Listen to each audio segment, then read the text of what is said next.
Hello there from a rather foggy and frosty Tuesday the 8th. I'm FX Plu and this is the market brief.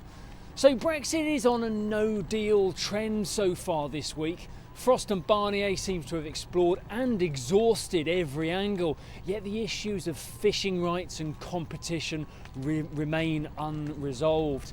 And that's even despite Boris removing the contentious terms from the internal market bill, which was seen to contravene the existing agreement.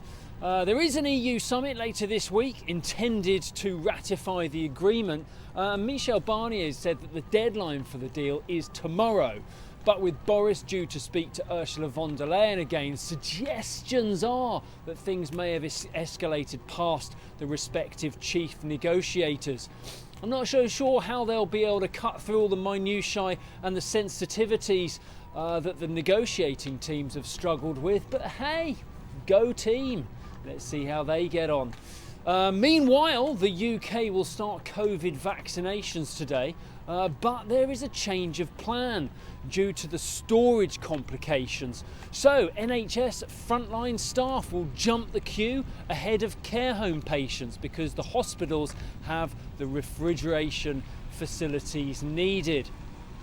In the market, top trumps, no deal fear beat vaccine positivity and sterling fell to about 122.25 against the dollar. It was a pretty choppy old day and it did recover. We opened this morning around 133.40, but expect volatility to increase with all this Brexit uncertainty.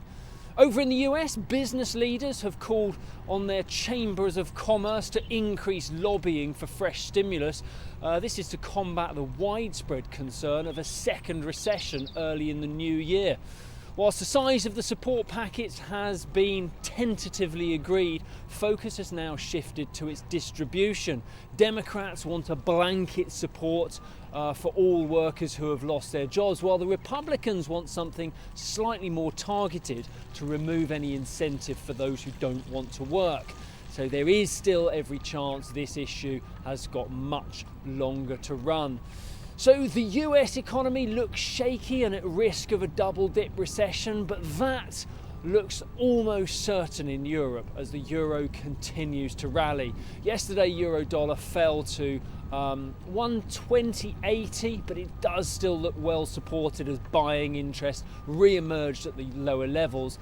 We opened this morning slightly higher, back around the 121 mark.